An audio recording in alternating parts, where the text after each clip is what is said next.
வணக்கம். தந்தையின் பாட்காஸ்ட் செய்திகளை வாசிப்பது பிரியவதனா.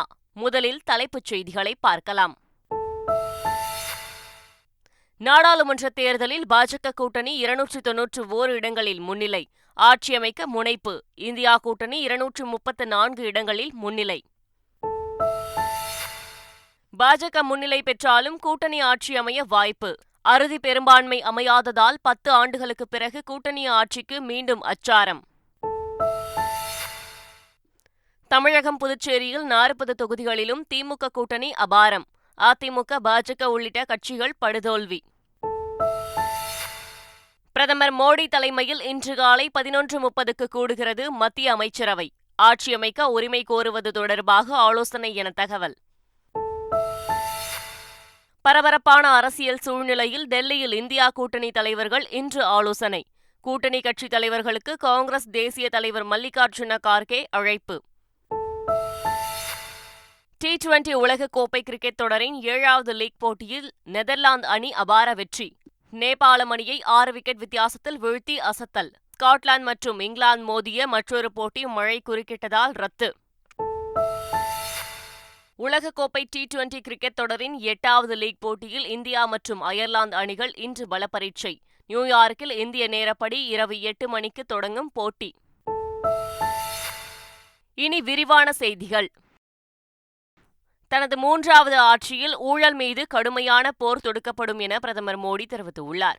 மக்களவைத் தேர்தல் முடிவுகளை தொடர்ந்து டெல்லி பாஜக அலுவலகத்திற்கு வந்த பிரதமர் மோடிக்கு உற்சாக வரவேற்பு அளிக்கப்பட்டது. இதனையடுத்து தொண்டர்கள் மத்தியில் உரையாற்றிய அவர், 1962க்கு பிறகு எந்தவொரு அரசும் 2 முறை ஆட்சியை முழுமையாக நிறைவு செய்த பிறகு மீண்டும் ஆட்சிக்கு வந்ததில்லை என கூறினார்.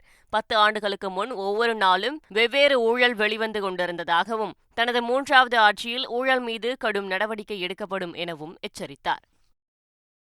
பிரதமர் மோடி தனது தொகுதியான வாரணாசியில் அடுத்தடுத்து பின்னடைவை சந்தித்து வந்த நிலையில் இறுதியாக வெற்றி பெற்றார். வாக்கு எண்ணிக்கை தொடங்கி முதல் 4 சுற்று வரை காங்கிரஸ் வேட்பாளர் அஜய் ராயை விட குறைவான வாக்குகளை பெற்று பின்னடைவை சந்தித்தார். இது ட்ரெண்டான நிலையில் மதியம் 12 மணி முதல் 5வது சுற்று வாக்கு எண்ணிக்கையில் முன்னிலை பெற்றார். இறுதியாக 6,12,970 வாக்குகளை பெற்ற மோடி காங்கிரஸ் வேட்பாளர் அஜய் ராயை 1,52,513 வாக்கு வித்தியாசத்தில் வீழ்த்தி வெற்றி பெற்றார். திமுக கூட்டணி தமிழகம், புதுச்சேரியில் 40 தொகுதிகளை வென்று மகுடம் சூடியுள்ளது. திமுக நின்ற 21 இடங்களிலும் வெற்றி பெற்றுள்ளது. தமிழகம் மற்றும் புதுச்சேரியில் காங்கிரஸ் நின்ற 10 தொகுதிகளிலும் வெற்றி பெற்றுள்ளது. இதேபோல் மார்க்சிஸ்ட் 2, இந்திய கம்யூனிஸ்ட் 2, விடுதலை சிறுத்தைகள் நின்ற 2 தொகுதிகளிலும் வென்று வெற்றி பெற்றுள்ளனர். மதிமுக, முஸ்லீம் லீக், கோமாக ஆகிய கட்சிகள் தலா ஒரு இடத்தில் நின்ற நிலையில் வெற்றி வாகை சூடியுள்ளன. மக்களவைத் தேர்தல் முடிவுகள் அதிமுகவினரை சோர்வடைய செய்யாது என்று அக்கட்சி பொதுச் செயலாளர் எடப்பாடி பழனிசாமி தெரிவித்துள்ளார். அவர் வெளியிட்டுள்ள அறிக்கையில், அதிமுகவுக்கு எதிராக நடந்த சூழ்ச்சிகளையும் சூதுகளையும் முறியடிக்கவே அதிமுக தனி கூட்டணி அமைத்தது என்றும், இந்த தேர்தல் முடிவுகள் அதிமுகவினரை சோர்வடைய செய்யாது என்றும் தெரிவித்துள்ளார். 2026 சட்டமன்ற தேர்தலை எப்படி எதிர்கொள்ள வேண்டும் என்பதற்கான பாடமும் படிப்பினையும் கிடைத்திருக்கிறது என்றும் எடப்பாடி பழனிசாமி தெரிவித்துள்ளார். தேசிய ஜனநாயக கூட்டணி தலைவர்கள் கூட்டத்திற்கு அமித்ஷா அழைப்பு விடுத்துள்ளார். மக்களவைத் தேர்தலில் பாஜக முன்னிலை பெற்றுள்ளது. எனினும் ஆட்சி அமைப்பதற்கு கூடுதல் இடங்கள் தேவைப்படுகின்றன. இந்த நிலையில் கூட்டணி கட்சிகளின் ஆதரவை பெறுவது தொடர்பாக ஆலோசனை நடத்த அமித்ஷா அழைத்திருப்பதாக தகவல் வெளியாகியுள்ளது. இதனிடையே பாஜக கூட்டணியில் இடம்பெற்றுள்ள சந்திரபாபு நாயுடு அதிக இடங்களில் முன்னிலையில் உள்ளார். இந்த நிலையில் தேசிய ஜனநாயக கூட்டணியின் ஒருங்கிணைப்பாளராக சந்திரபாபு நாயுடு நியமிக்கப்பட இருப்பதாக தகவல் வெளியாகியுள்ளது.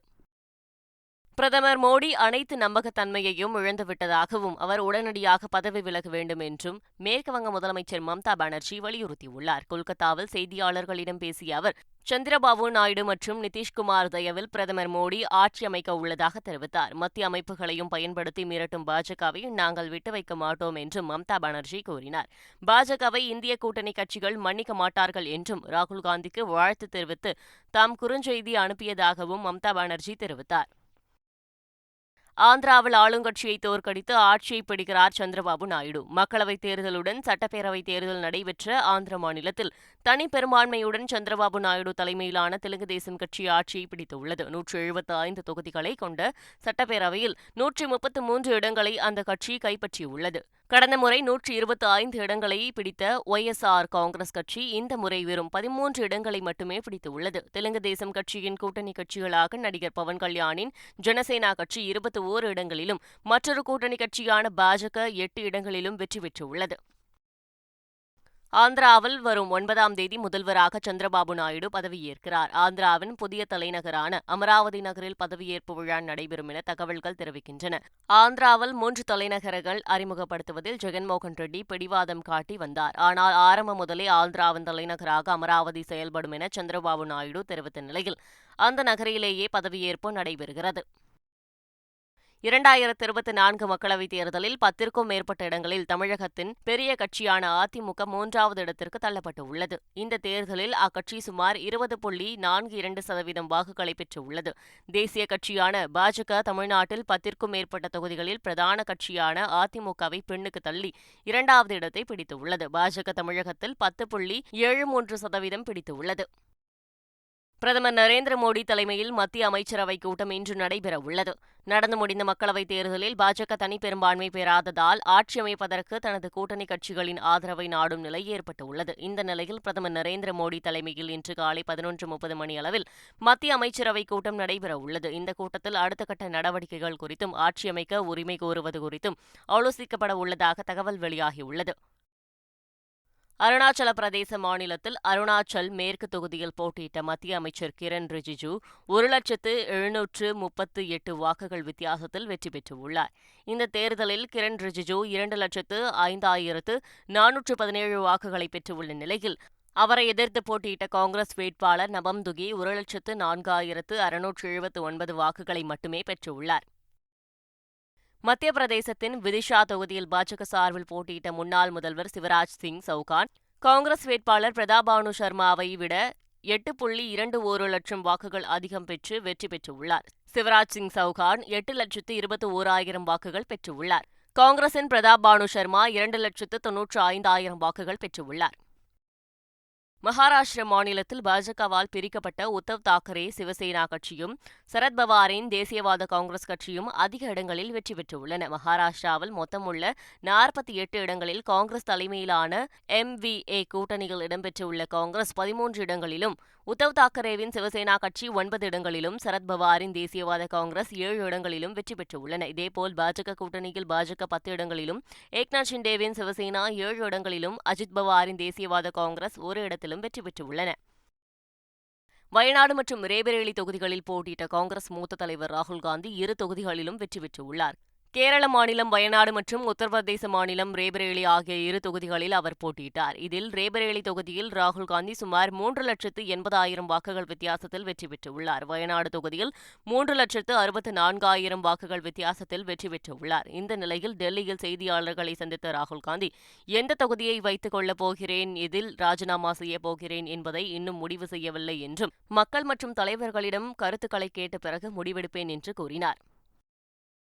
இந்தியா கூட்டணி ஆலோசனைக் கூட்டம் இன்று மாலை 6 மணிக்கு நடைபெறுகிறது. மக்களவைத் தேர்தலில் பாஜக கூட்டணிக்கு பெரும்பான்மை இருந்தாலும் அந்த கூட்டணியில் இருக்கும் சந்திரபாபு நாயுடு, நிதிஷ்குமார் ஆகியோரை இழுக்க இந்தியா கூட்டணி முயற்சியை துவங்கியுள்ளது. ஆதரவிற்கு சிறப்பு அந்தஸ்து வழங்க தயார் என காங்கிரஸ் மூத்த தலைவர் ஜெய்ராம் ரமேஷ் தெரிவித்துள்ளார். இதேபோல பீகாரில் 14 தொகுதிகளை வென்றுள்ள நிதிஷ்குமாருக்கு மீண்டும் இந்தியா கூட்டணிக்கு வருமாறு அழைப்பு விடுக்கப்பட்டுள்ளதாக கூறப்படுகிறது. இந்த நிலையில் இந்தியா கூட்டணி கட்சித் தலைவர்களின் ஆலோசனைக் கூட்டம் இன்று மாலை 6 மணிக்கு டெல்லியில் காங்கிரஸ் தலைவர் மல்லிகார்ஜுன கார்கே இல்லத்தில் நடைபெறவுள்ளது. இந்தியா கூட்டணி ஆட்சி அமைக்கப் போகிறதா அல்லது எதிர்க்கட்சி வரிசையில் அமரப்போகிறதா என்பது குறித்து இன்று முடிவு செய்யப்படும் என காங்கிரஸ் MP ராகுல் காந்தி கூறியுள்ளார். டெல்லியில் உள்ள காங்கிரஸ் தலைமை அலுவலகத்தில் கட்சியின் தலைவர் மல்லிகார்ஜுன கார்கே, மூத்த தலைவர் சோனியா காந்தி, ராகுல் காந்தி ஆகியோர் செய்தியாளர்களை சந்தித்தனர். அப்போது பேசிய ராகுல் காந்தி, இந்திய அரசியல் சாசனத்தையும் ஜனநாயகத்தையும் காப்பாற்றுவதற்காகவே இந்த தேர்தல் நடைபெற்றது என்றும் குறிப்பிட்டார். சந்திரபாபு நாயுடு, நிதிஷ்குமார் உள்ளிட்ட தலைவர்களின் ஆதரவை பெற்று இந்தியா கூட்டணி ஆட்சி அமைக்கப் போகிறதா அல்லது எதிர்க்கட்சியாக போகிறதா என்பது குறித்து இன்று நடைபெறும் கூட்டத்தில் தீர்மானிக்கப்படும் என்றும் அவர் கூறினார். தேசிய ஜனநாயக கூட்டணி மற்றும் இந்தியா கூட்டணியில் சேராத 5 கட்சிகள் இந்த தேர்தலில் படுதோல்வி அடைந்துள்ளன. அதிமுக, ஒய்எஸ்ஆர்சிபி, பிஜு ஜனதா தளம், டிஆர்எஸ் மற்றும் மாயாவதியின் பகுஜன் சமாஜ் உள்ளிட்ட 5 கட்சிகளும் நாடாளுமன்ற தேர்தலில் கடும் தோல்வியை சந்தித்து உள்ளன. இவர்கள் ஏதேனும் ஒரு கூட்டணியில் சேர்ந்திருந்தால் ஓரளவு வெற்றி பெற்று இருக்கலாம் என்று அரசியல் வல்லுநர்கள் கருத்து தெரிவித்துள்ளனர். தேசியவாத காங்கிரஸ் தலைவரும் இந்தியா கூட்டணியின் முக்கிய தலைவருமான சரத்பவார் தேசிய அளவில் முக்கிய கட்சிகளின் தலைவர்களுடன் தொலைபேசியில் பேசி வருவதாக தகவல்கள் வெளியாகியுள்ளன. காங்கிரஸ் தலைமையிலான இந்தியா கூட்டணி பிற மாநில கட்சிகளுடனும் பாஜக கூட்டணியில் உள்ள கட்சிகளுடனும் இணைந்து ஆட்சியமைக்க முயற்சி செய்து வருகிறது. இதற்காக ஆந்திர முதல்வர் சந்திரபாபு நாயுடு, பீகார் முதல்வர் நிதிஷ்குமார் மற்றும் ஒடிசா முதல்வர் நவீன் பட்நாயக் ஆகியோருடன் இந்தியா கூட்டணியின் முக்கிய தலைவரான சரத்பவார் தொலைபேசியில் தொடர்பு கொண்டு பேசி வருவதாக தகவல்கள் வெளியாகியுள்ளன. இதற்கிடையே பீகார் முதல்வர் நிதிஷ்குமாரிடம் தொலைபேசியில் பேசியதாக வெளியான தகவலுக்கு சரத்பவார் மறுப்பு தெரிவித்துள்ளார்.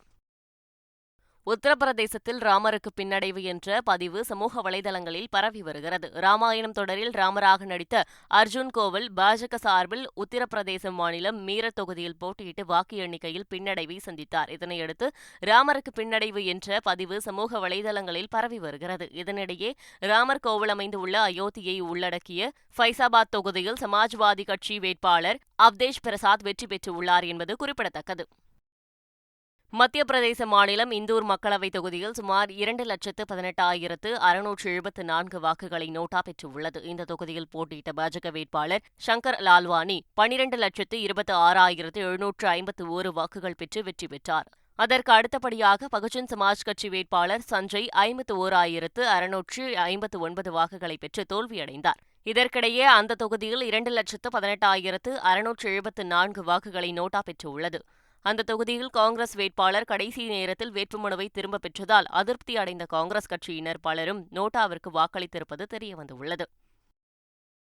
ஒடிசாவில் பிஜு ஜனதா தளத்தை வீழ்த்தி ஆட்சியை பிடித்துள்ள பாஜக அங்கு முதல் முறையாக ஆட்சியமைக்க உள்ளது. இந்த நிலையில் ஒடிசாவின் புதிய முதல்வர் யார் என்ற கேள்வி எழுந்துள்ளது. இதற்கு காரணம் இந்த முறை முதல்வர் வேட்பாளர் முகம் இன்றி பாஜக தேர்தலை எதிர்கொண்டிருந்தது. இந்த நிலையில் மத்திய கல்வி அமைச்சர் தர்மேந்திர பிரதான், பாஜகவின் செய்தி தொடர்பாளர் சம்பித் பத்ரா பிஜு ஜனதா தளத்திலிருந்து விலகி பாஜகவில் இணைந்து தற்போது பாஜகவின் தேசிய துணைத் தலைவராக இருக்கும் பைஜெயந்த் ஜெய்பாண்டா அல்லது எம்பி ஜூவல் ஓரம் ஆகிய 4 பேரில் ஒருவருக்கு முதல்வர் பதவி வழங்கப்படலாம் என்று எதிர்பார்க்கப்படுகிறது. உலகக்கோப்பை T20 கிரிக்கெட் தொடரின் 7வது லீக் போட்டியில் நெதர்லாந்து அணி வெற்றி பெற்றது. அமெரிக்காவின் டாலாஸ் நகரில் நடைபெற்ற இந்த போட்டியில் நேபாளம் மற்றும் நெதர்லாந்து அணிகள் மோதின. முதலில் பேட்டிங் செய்த நேபாளம் 19.2 ஓவர்களில் அனைத்து விக்கெட்களையும் இழந்து 106 ரன்கள் மட்டுமே எடுத்தது. தொடர்ந்து விளையாடிய நெதர்லாந்து அணி 18.4 ஓவர்களில் 4 விக்கெட்களை மட்டுமே இழந்து வெற்றி இலக்கை எட்டியது. முன்னதாக பார்படாஸ் நகரில் ஸ்காட்லாந்து மற்றும் இங்கிலாந்து அணிகள் மோதிய மற்றொரு போட்டி மழை குறுக்கிட்டதால் ரத்தானது. டாஸ் வென்று முதலில் பேட்டிங் செய்த ஸ்காட்லாந்து அணி அதிரடியாக விளையாடி வந்த நிலையில் மழை குறுக்கிட்டதால் போட்டியை தொடர முடியாமல் போனது. உலகக்கோப்பை T20 கிரிக்கெட் தொடரின் இன்றைய போட்டியில் இந்தியா மற்றும் அயர்லாந்து அணிகள் பலப்பரீட்சை நடத்துகின்றன. நியூயார்க் நகரில் இந்திய நேரப்படி இன்று இரவு 8 மணிக்கு போட்டி தொடங்குகிறது. நடப்பு தொடரில் இந்திய அணி விளையாடும் முதல் போட்டி இது என்பது குறிப்பிடத்தக்கது. மேலும் இன்றைய போட்டியில் இந்திய அணியில் எந்தெந்த வீரருக்கு களமிறங்க வாய்ப்பு வழங்கப்படும் என்ற எதிர்பார்ப்பு வலுத்துள்ளது. மீண்டும் தலைப்புச் செய்திகள். நாடாளுமன்ற தேர்தலில் பாஜக கூட்டணி 291 இடங்களில் முன்னிலை. ஆட்சியமைக்க முனைப்பு. இந்தியா கூட்டணி 234 இடங்களில் முன்னிலை. பாஜக முன்னிலை பெற்றாலும் கூட்டணி ஆட்சி அமைய வாய்ப்பு. அறுதி பெரும்பான்மை அமையாததால் 10 ஆண்டுகளுக்கு பிறகு கூட்டணி ஆட்சிக்கு மீண்டும் அச்சாரம். தமிழகம் புதுச்சேரியில் 40 தொகுதிகளிலும் திமுக கூட்டணி அபாரம். அதிமுக, பாஜக உள்ளிட்ட கட்சிகள் படுதோல்வி. பிரதமர் மோடி தலைமையில் இன்று காலை 11:30க்கு கூடுகிறது மத்திய அமைச்சரவை. ஆட்சியமைக்க உரிமை கோருவது தொடர்பாக ஆலோசனை என தகவல். எதிர்க்கட்சியில் அமரப்போகிறோமா, ஆட்சியமைக்கப் போகிறோமா என்பது புதன்கிழமையன்று தெரியும். மோடியை மக்கள் விரும்பவில்லை என்பதையே தேர்தல் முடிவுகள் காட்டியுள்ளதாகவும் ராகுல் காந்தி சூசகம். பரபரப்பான அரசியல் சூழ்நிலையில் டெல்லியில் இந்தியா கூட்டணி தலைவர்கள் இன்று ஆலோசனை. கூட்டணி கட்சித் தலைவர்களுக்கு காங்கிரஸ் தேசிய தலைவர் மல்லிகார்ஜுன கார்கே அழைப்பு. T20 உலகக்கோப்பை கிரிக்கெட் தொடரின் 7வது லீக் போட்டியில் நெதர்லாந்து அணி அபார வெற்றி. நேபாளம் அணியை 6 விக்கெட் வித்தியாசத்தில் வீழ்த்தி அசத்தல். ஸ்காட்லாந்து மற்றும் இங்கிலாந்து மோதிய மற்றொரு போட்டி மழை குறுக்கிட்டதால் ரத்து. உலகக்கோப்பை T20 கிரிக்கெட் தொடரின் 8வது லீக் போட்டியில் இந்தியா மற்றும் அயர்லாந்து அணிகள் இன்று பலப்பரீட்சை. நியூயார்க்கில் இந்திய நேரப்படி இரவு 8 மணிக்கு தொடங்கும் போட்டி. இத்துடன் செய்திகள் நிறைவடைகின்றன. வணக்கம்.